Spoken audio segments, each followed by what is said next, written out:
The Blackest Night happens after all of the lantern types have been discovered, and there's a prophecy that the Blackest Night will be arriving soon. The Guardians have been doing what they can to prevent it, but after a few Green Lanterns get swallowed up by the Black Lantern battery as it calls out for flesh, it's too late. It's awake and it picks William Hand as its anchor to the mortal coil. This is also taking place during the period in which everyone thinks that Batman is dead, but he's actually traveling through time. So with that going on, things begin with Hal and Barry paying their respects to Batman, their friend who they think was recently killed by Darkseid. And they reflect on all of the friends that they have lost. Martian Manhunt, Aquaman, Firestorm, and countless other superheroes, and now Batman. They comment how they hope everyone finds a way back just like they did, and they head off from the graveyard. But somebody else was there. Blackhand steps out of the shadows and he takes Bruce Wayne's skull from his grave. Rise, Bruce Wayne, for the dead will rise. John Johns, Ronnie Raymond, Ryan Kendall, Roscoe Dillon, Lisa Snart, Tigger Harkness, Arthur Curry. Rise. Every dead superhero and villain suddenly receives a Black Lantern ring, and they rise from their graves. And John Johns, standing in front of Hal and Barry, would like to know, how are you guys alive right now? Things kick off right then with the dead walking amongst their former friends, and the first superheroes to fall are Hawkman and Hawkgirl, to the Black Lantern Elongated Man and Sue Digby. And now that they're dead, Carter Hall, Kendra Saunders, rise! Over with Hal Jordan and Barry Allen, they look rather shocked to see John Johns standing in front of them. And Hal quickly uses his ring to figure out that Johns isn't what he seems, and their fight begins. The Flash and Green Lantern quickly get away, but then our Black Lantern Martian Manhunter goes crazy on the city. Did everyone forget that he's as powerful as Superman? Flash and Green Lantern quickly go to work trying to stop him, but he quickly begins to mess with their minds, so that they think that they're fighting him, when in actuality they're fighting each other. Meanwhile, back in space, the Black Lantern rings are moving over the entire universe, looking for any dead body that they can jump onto. And this is where things get really bad. Because Aquaman shows up and begins to attack Mera, Aquawoman, and Deadman begins to panic that his body is going to rise. But how can it rise when he's actually standing next to it as a spirit? More superheroes and villains keep reviving all over the place, and it even manages to take over Spectre, the spirit of vengeance. But things for the Green Lantern and Flash back over at the city get even worse, with all of the local Black Lanterns showing up looking for them.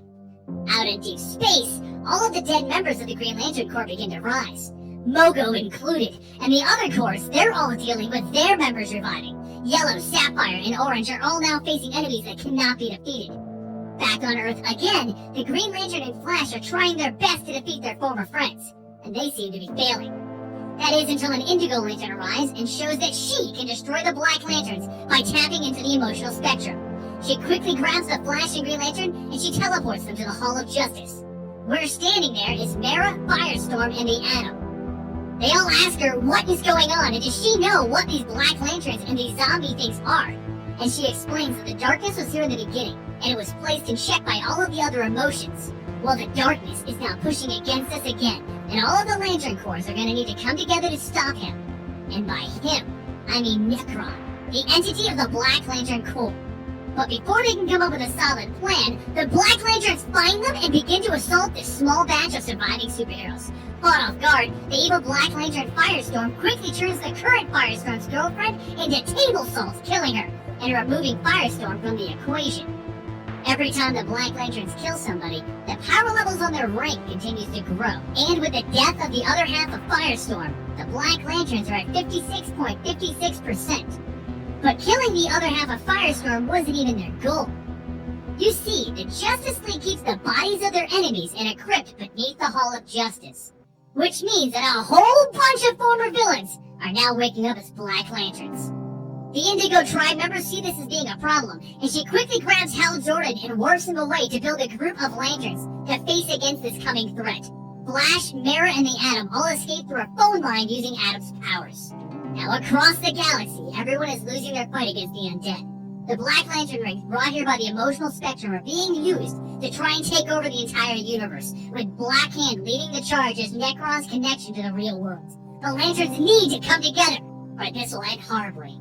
Knowing this, the Indigo Tribe goes out and grabs each one of the primary members of their respected corps, and they assemble. Hal Jordan for green, Larfleeze for orange, Sinestro for yellow, St. Walker for blue, Carol Ferris for sapphire, and Atrocitus for red. While they may not like each other, they all realize that they need to stop the Black Lanterns, or everything will be lost. Back on Earth, Flash does what Flash does best. He warns everybody on the entire planet to hold off the Black Lanterns. They aren't your old friends. Hal Jordan and the Green Lantern Corps are trying to stop the source of this right now. Just hold fast, my friends. We will win this day. But can they? Because just now, the power levels of the Black Lantern rings are reaching 100%. And at 100%, Nekron is brought to the Immortal Coil, and he revived all of Coast City as Black Lanterns. But don't worry, because the Flash has friends, and the Teen Titans and the Justice League show up, and they go to town destroying the Black Lanterns. I mean, come on, guys. No one can stand up against the combined effort of all of our superheroes, right? And to add fire to that fight, the new combined lanterns show up, and they begin to blast the Black Lantern battery core with all of their lantern beams. That's it, guys. The superheroes win. Cue the happy music for winning. Wait. A black ring revives Batman. And then he spits out a crap ton of more rings. And Diana Pryce, Kal-El, Connor Kent, Bart Allen, Oliver Queen die. You see, Nekron explains that many of the superheroes have died, some of them repeatedly. But they didn't escape death. Nekron let them go back to Earth, and he did it for this purpose, because they are all still connected to him. And now they are his Black Lanterns. But Barry Allen and Hal Jordan also recently revived, and the rings begin to chase them. Don't worry though, because Barry runs 2 seconds into the future, breaking the connection the rings had to them, making them temporarily immune to the chasing rings. To help even the odds once again, Ganthet of the Green Lantern Guardians causes a chain reaction in all of the rings, forcing them to duplicate and seek more members for their respected corps. Welcome the newest member of the various Lantern Corps. Barry Allen for hope, the Atom for compassion, Scarecrow for fear, Lex Luthor for greed, Mara for rage, and Wonder Woman for love. They all go crazy on all of the Black Lanterns, melting them left and right. And through merging with Parallax once again, Hal Jordan is even able to take out the Black Lantern Spectre. But regardless of all the power they have, they still can't harm Nekron. Eventually, after some infighting and a battle against Black Hand, Nekron literally takes the heart out of one of the Guardians and slams it into the ground. And he's making contact. But with what? Behold the entity, the beginning of life. And life in all of the universe began right here on Earth. And Nekron aims to kill it, because all living beings are connected to it. This is Nekron's master plan. Kill everything by killing the entity.